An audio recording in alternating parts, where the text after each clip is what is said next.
Nous, on va passer effectivement au deuxième sujet de la soirée. Attendez que j'enlève la bannière. Faut aller tranquillement, les gars. Je sais que les gars, ils sont chauds sur les. Non, on va tranquillement, j'enlève la bannière. Il n'y a pas de souci, j'ai pas de stress, les gars. Il n'y a rien. Il n'y a rien, les gars. OM, à qui la faute?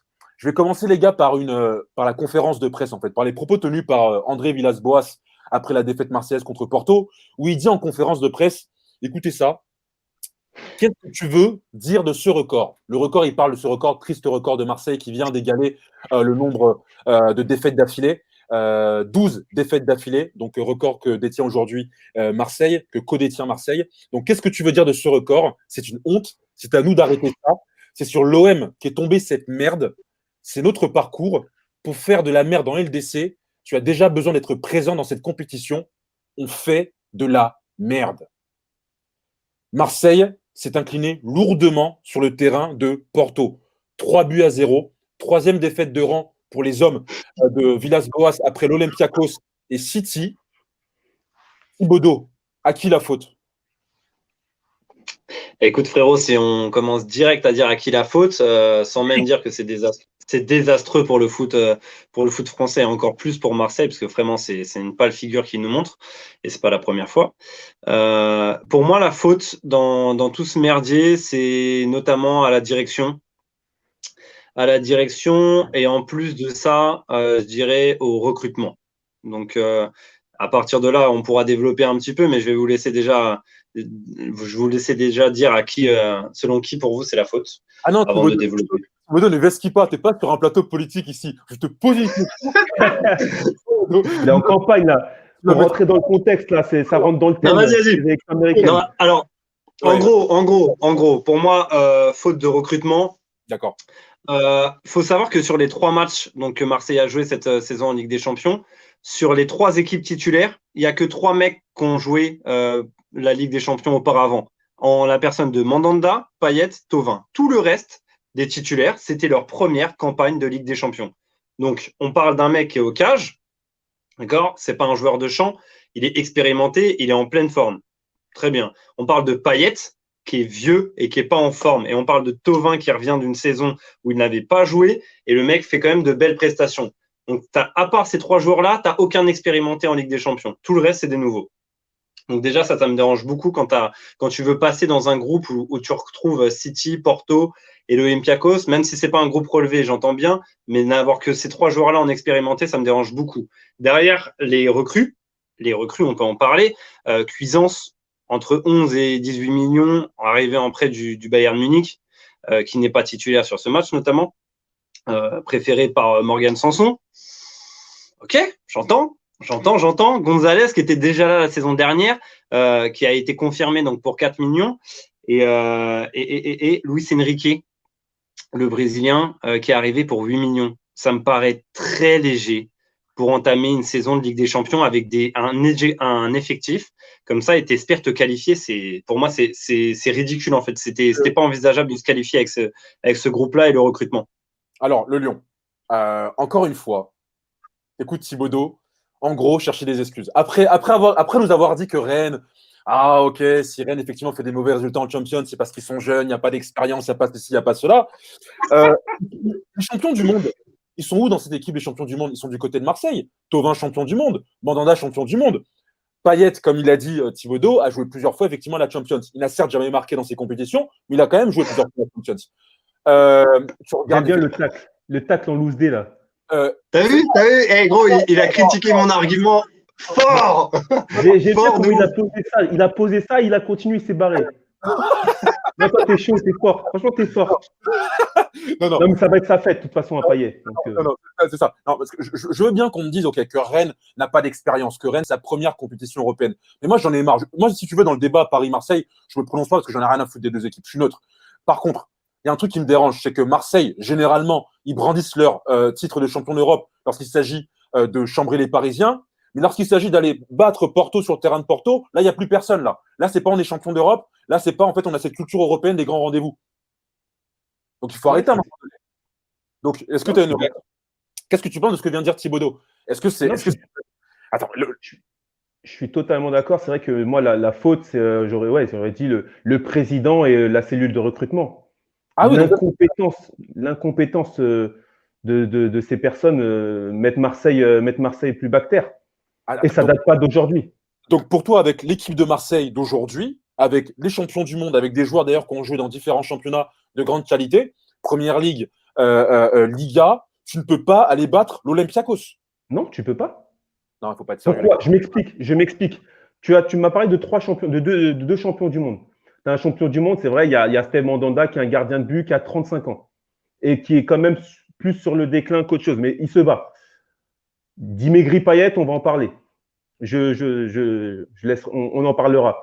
Et Thauvin, c'est vrai que Thauvin, il a été absent toute la saison dernière. Cette saison, voilà, il revient à un bon niveau, mais ça fait un joueur. Ça fait un joueur.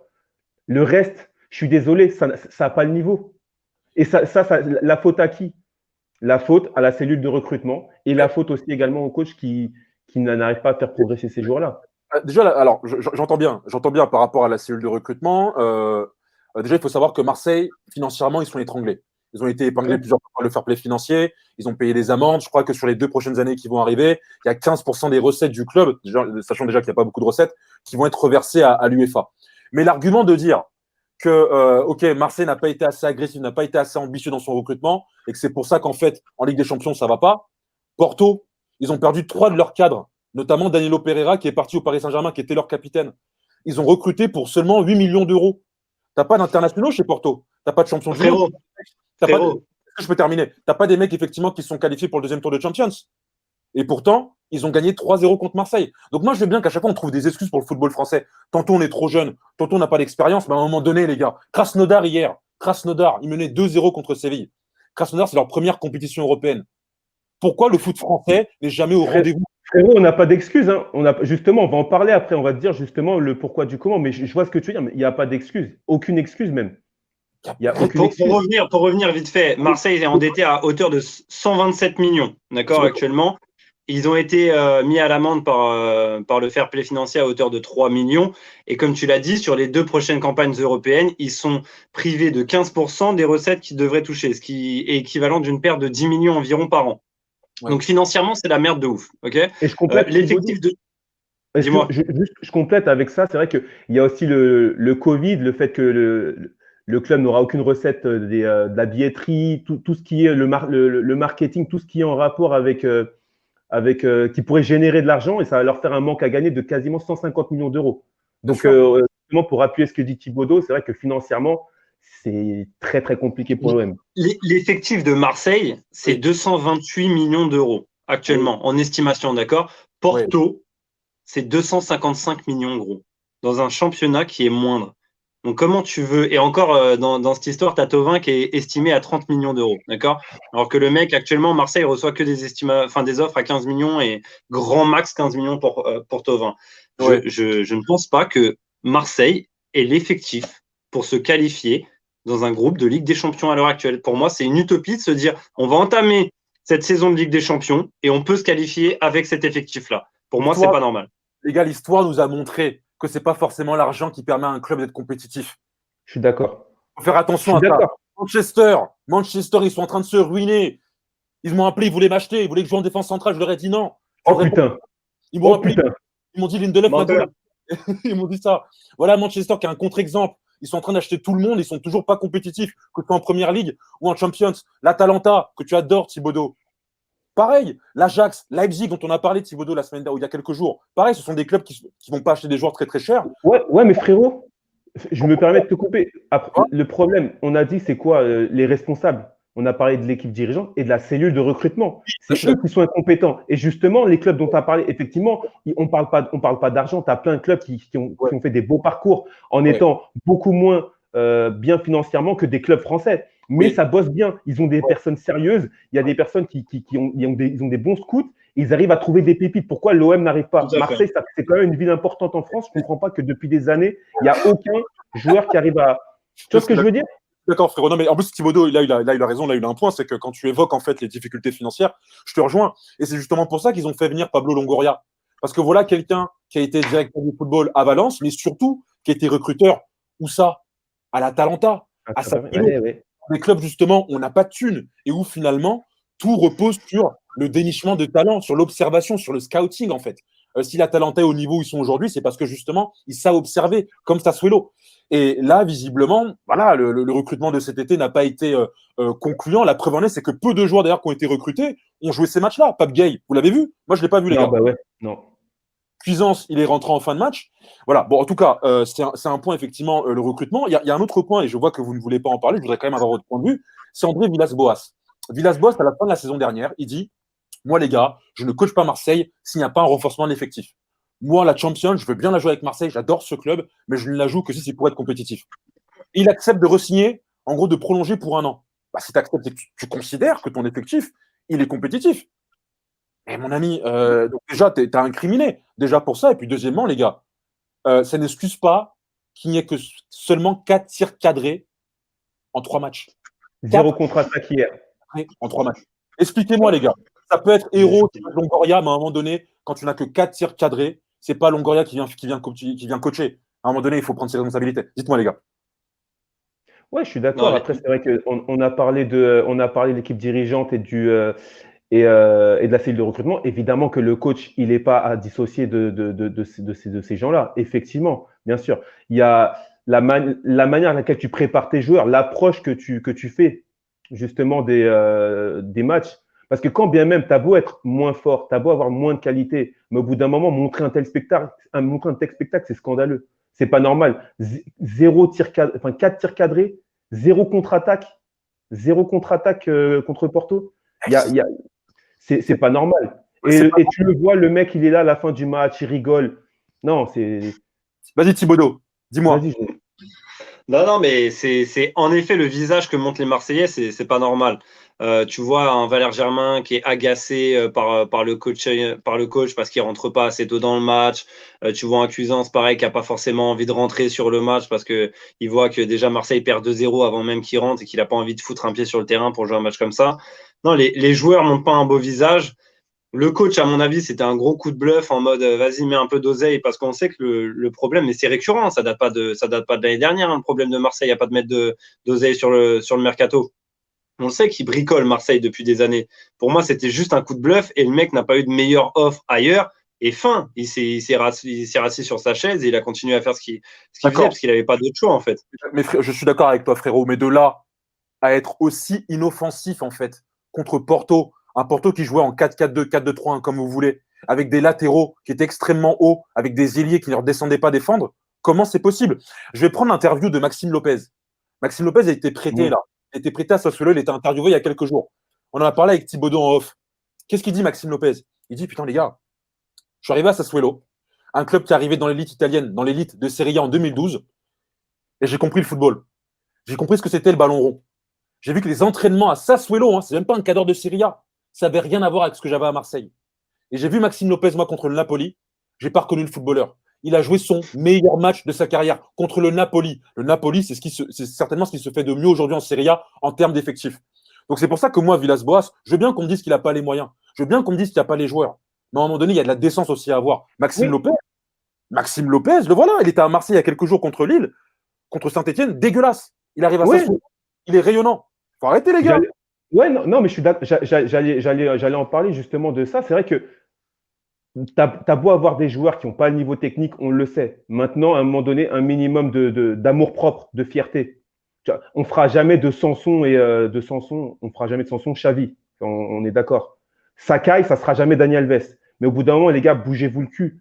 Marseille, moi, je suis pas marseillais, je parlais en étant neutre. Ça reste quand même une ville importante en France. C'est un club historique. Les supporters, tu leur chies à la gueule. Je suis désolé. Il y a une statistique. Non, je parle sérieusement. Il y a une statistique. Ils ont fait 99 km. 99 km. Oui, c'est ça. 99 km par match. C'est honteux. C'est le seul club de tous les clubs engagés qui a parcouru moins de 100 km sur cette troisième journée. C'est juste pas possible. Quand tu compares, par exemple, avec l'Atalanta, j'avais regardé, l'Atalanta, ils ont pris 5-0, ils étaient menés 5-0 à la 55e minute, ils avaient déjà parcouru 108 km. C'est-à-dire presque 10 km de plus pour te dire, alors que les mecs étaient menés. Ça te montre le degré d'implication. Alors après, il y a aussi un problème physique. Soit il y a un problème physique, soit il y a une implication qui n'existe pas. Dans les deux cas, c'est un mélange des deux. C'est un mélange des deux. Et par rapport Maxime aux supporters Lopez, de Marseille, c'est pas normal. Vas-y, Thibaudot.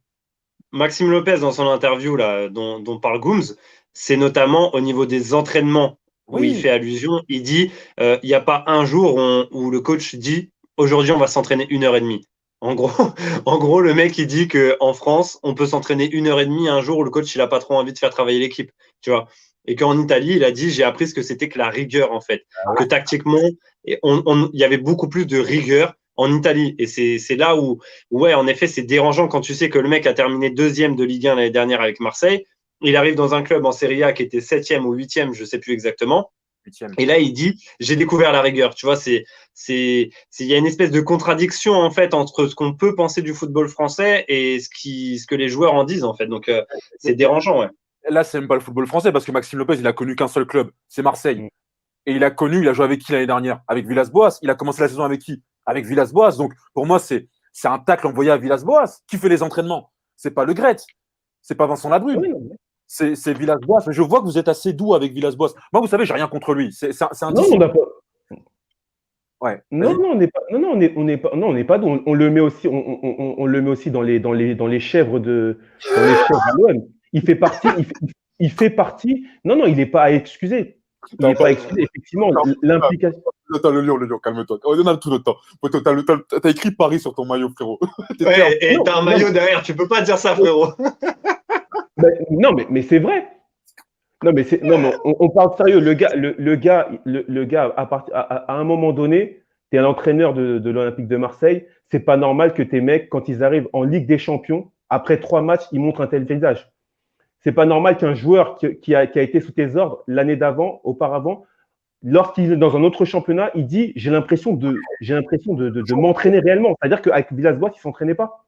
Mais c'est ça, c'est très grave en fait ce qu'il est en train de dire. Oui, le Special 2, là, le fameux Special 2, le 2. Là. Parce qu'il faut la faire aussi. Excusez-nous, on va prévenir nos viewers. En fait, on a le Lion qui est un supporter du Paris Saint-Germain. On l'avait prévenu en off que, ok, on va t'autoriser à parler. Non, je reste quand même objectif. Je dis quand même que c'est pas normal pour un club comme l'OM. Non, parce que je me mets aussi à leur place.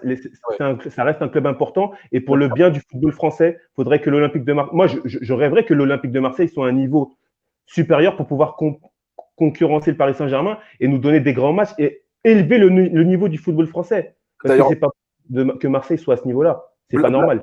Blague à part, d'ailleurs, sur le niveau du football français, je ne sais pas comment Mediapro a pu se dire un jour qu'il racheterait les droits télé français à 1 milliard. Quand tu vois Rennes, quand tu vois Marseille, quand tu vois Paris, tu te dis pas que le football français vaut vraiment 1 milliard. Donc c'est vraiment du foutage de gueule, effectivement, et ça fait mal. Ça fait mal de voir effectivement un football français qui produit énormément de joueurs, que tous les clubs du monde s'arrachent en Angleterre, en Espagne, dans les centres de formation, et qu'on soit incapable de produire du jeu. Paris, je crois que c'est 11 tirs cadrés seulement en 3 matchs. Marseille, c'est 4 tirs cadrés, donc c'est vraiment assez pitoyable.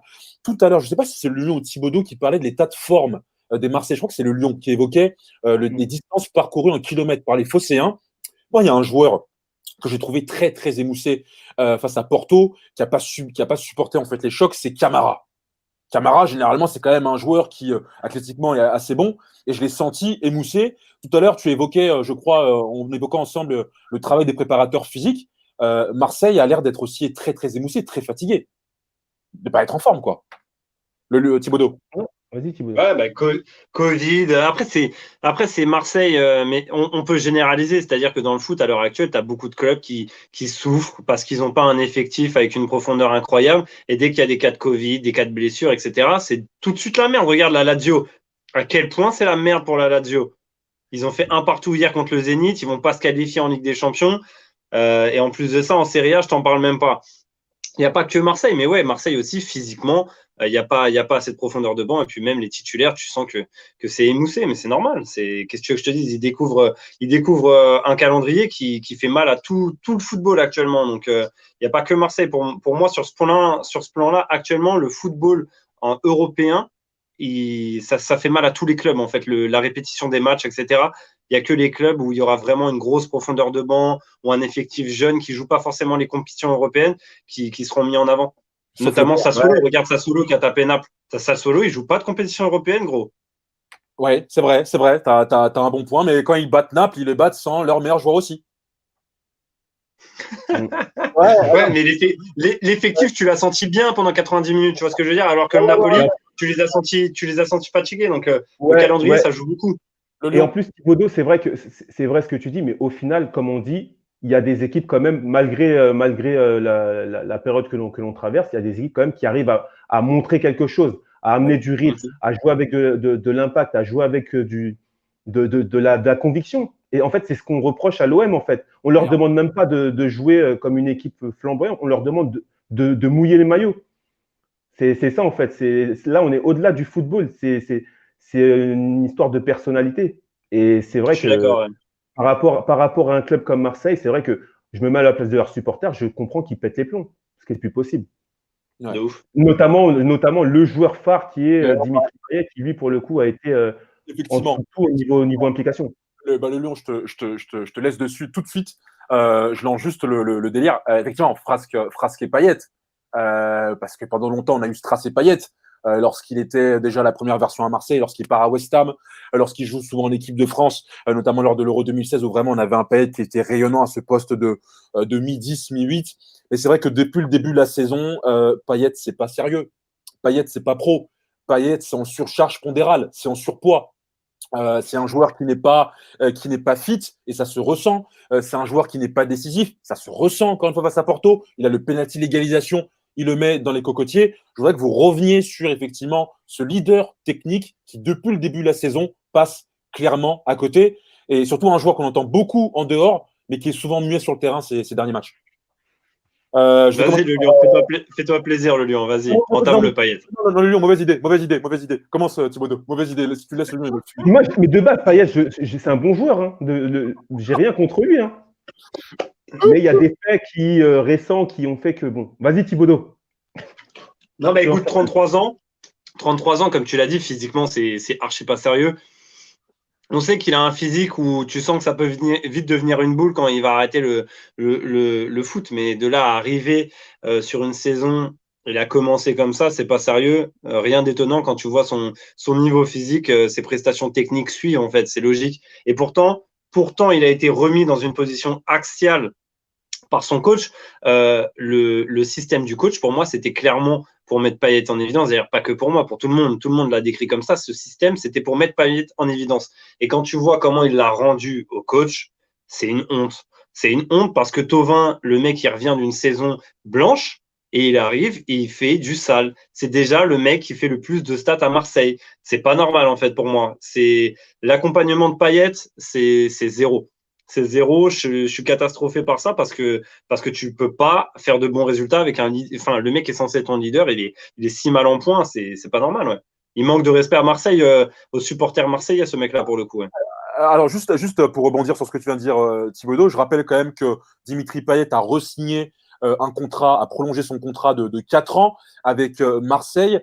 Sur une première année, il divise son salaire par 2. L'année d'après, il le diminue de 30%. Et sur les 2 dernières années, de 2022 à 2024, il fait une croix sur les primes de qualification européenne et il est prêt à le diminuer de 30 à 40%. Donc ça, si c'est pas un signe de fidélité et un signe de preuve d'amour, je sais pas. Oui, mais ça n'excuse pas la performance sur le terrain, en fait. Au bout d'un moment, certes, tu fais des sacrifices financiers, mais tu sais très bien que la première chose qu'on va te demander, c'est pas combien t'es payé, gros, c'est comment tu joues sur le terrain. Donc, au bout d'un moment, c'est arrivé prêt et en forme sur la saison. Et tu vois bien que le mec, c'est pas le cas. En fait, il me fait penser au Eden Hazard du début de saison de l'année dernière, où quand tu vois Hazard débarquer au Real avec des kilos entre eux, tu dis que c'est pas sérieux. Là, c'est la même chose. Certes, c'est moins parce que c'est pas le Real Madrid et c'est un joueur qu'on attend moins parce qu'il est sur sa fin de carrière. Mais quand même, gros, pour moi, c'est un manquement en fait à ton devoir de joueur professionnel. Alors, quand bien même il y a les sacrifices financiers, ça excuse pas tout. Non, c'est pour ça. Non, exactement, ça excuse pas tout. Il y a la question d'être bon sur le terrain et de l'attitude en fait, ce que tu reflètes. Là, rater un penalty, ça arrive à tout le monde. On va pas le blâmer sur ça. Ça arrive à tout le monde. Ramos, il a envoyé des penaltys sur Mars. Ça arrive à tout le monde, mais c'est l'attitude après qui suit. C'est l'attitude qui suit pendant le match. C'est l'état de forme depuis le début de saison. Parce que mine de rien, on est quand même en novembre. Avoir cet état de forme physique au mois de novembre, en étant joueur de foot professionnel, en étant le joueur censé être phare de l'OM, c'est pas normal. C'est clairement cracher à la gueule des supporters. Je suis désolé. Moi, j'arrive pas à comprendre en fait. J'arrive pas à savoir qu'est-ce qui s'est passé psychologiquement dans la tête de ce gars-là pour. T'as même l'impression qu'il a perdu goût, la joie de vivre, la joie de Ouais, jouer, en ouais, fait. ouais. Moi, alors, il y a deux choses rapides. C'est que s'il souhaite perdre du poids, qu'il vienne chez moi. Moi, je vais le coacher. Parce que moi, je suis pas sportif de haut niveau, mais je prends plus soin de mon corps que Payet. Non, et c'est pas normal. C'est pas normal. Dimaigri, ouais. Hier, on s'appelle avec le Lion. Il m'appelle et je suis en train de charbonner. 2 heures de séance. Qu'ils viennent, il n'y a pas de souci. Mais c'est pas sérieux. Élévation totale, ouais, j'ai vu, je me rappelle. Lui, il est payé pour ça. Moi, je suis pas payé pour ça. Donc, c'est scandaleux. Et moi, ce qui m'attriste encore le plus, c'est qu'on a un rapport avec Dimitri Payet. Comment dire pas d'admiration, mais il y a un rapport affectueux. Parce que c'est un joueur qui incarne aussi la Ligue 1. C'est un joueur qui a commencé en Ligue 1 à Nantes, Saint-Etienne, Lille, puis après il est parti à Marseille, puis après il a s'exilé en Angleterre pour revenir à Marseille. C'est un joueur qui a joué avec l'équipe de France, Euro 2016, c'est l'arme contre la Roumanie. On a un rapport avec lui. Mais en même temps, il y a ses propos qu'il a tenus lorsque Paris s'incline en finale de Champions League. Il y a son comportement lors du dernier classico contre le Paris Saint-Germain. Il y a ses guéguerres sur les réseaux sociaux. Aujourd'hui, Payet, on l'entend plus en dehors que sur le terrain et il faut qu'il fasse attention. Parce que dans le sport de très haut niveau, on tolère tant que tu es rentable sur le terrain. Mais quand tu n'es plus rentable, mon frérot, on te met de côté. Thibaudot. Ouais, c'est clair. C'est ce qu'il attend. C'est ce qu'il attend. Comme dit OM, le pire, c'est qu'il ne met pas sur le banc. Mais en plus de ça, pour moi, le plus grave, c'est qu'il fait un système qui est dessiné pour lui. Et quand tu vois que. Enfin, je vais pas revenir sur ce que j'ai déjà dit, mais ouais, c'est grave. C'est grave. Je pense qu'on a fait le tour sur Payet. On l'a bien allumé. Ouais. Non, et puis c'est vrai que je disais une chose hier avec Gooms. Le pire dans tout ça, c'est que Payet, de base, c'est un super joueur. Moi, j'ai aimé ce joueur. J'ai aimé le Payet de Marseille. J'ai suraimé le Payet de West Ham. Les gens oublient. Parce qu'il y a des gens qui lui crachent à la gueule. Il faut quand même pas oublier que Payet à West Ham, c'était un joueur extraordinaire qui était nominé pour être dans l'équipe type de Première Ligue. Il était fantastique. Il avait fait un Euro 2016 fantastique. Il revient à Marseille et aujourd'hui, ben voilà, je sais pas, il y a ce côté nonchalant, ce côté justement presque je m'en foutiste et en même temps tu parles en dehors du terrain. Donc, comme il a dit Gooms, t'as beau parler, t'as le droit de parler, t'as le droit de chambrer, mais assure sur le terrain et assume ce que tu fais en dehors du terrain. Et là, il le fait pas. Je finirai par, parce que nous, on avait fait un pari avec Thibaudot, c'était en août dernier, et j'avais, moi, annoncé une très grosse saison, justement, de Payet, parce qu'il y avait le retour de Thauvin. L'année dernière, justement, ouais, Payet avait réalisé une saison sans aide offensive à part Benedetto, mais tout le monde attendait Thauvin n'est pas revenu. Là, il revient cette année, tu te dis, ah mince, ça va marcher, ils vont faire un bon duo, 2 joueurs de ballon. Et puis, il y avait aussi l'Euro. On sait que sa non-sélection à la Coupe du Monde, après sa blessure en finale de l'Europa League, ça lui fait très, très mal. On sait qu'en équipe de France, le poste de numéro 10, il est up for grabs. Il y a beaucoup d'incertitudes autour de Griezmann, d'Aouar, de Fekir. Et je me disais, bah, voilà l'année pour Payet, pour enfin se révéler et revenir en équipe de France. Et le mec, il nous fait ça. Là, ça va être très compliqué. Après, encore une fois, je finirai par là, les gars. Et là, pour le coup, je finirai vraiment par là. Villas-Boas, le coaching qu'il fait en Champions League, ça passe pas. Parce que la Champions League, c'est du très, très haut niveau. La Champions, c'est du très, très haut niveau. Donc, ce qui fait le bus, le manque d'animation offensive, le manque de philosophie de jeu, ça ne marchera pas en Champions. En Ligue 1, ça peut marcher. Et pourquoi ça peut marcher en Ligue 1? Parce que la plupart des coachs sont comme Villas-Boas. Ils coachent pour ne pas perdre. Ils coachent pour se départager les points. Donc, Marseille pourra toujours avoir la 4e, la 5e, voire la 3e, voire la 2e place en Ligue 1. Et la Champions, il faut oublier. Il faut oublier, c'est l'élimination. D'ailleurs, je pense même qu'il faudrait qu'ils soient éliminés directement, qu'ils n'aient pas en Europa League, pour qu'ils puissent vraiment se focuser se concentrer sur la Ligue 1. Voilà. Ouais. Voilà, il y a des différents commentaires, effectivement. Ouais, ça remonte, Momo, ça remonte. Momo, c'est un chanteur, c'est incroyable. Momo, c'est pas un noyau, j'espère.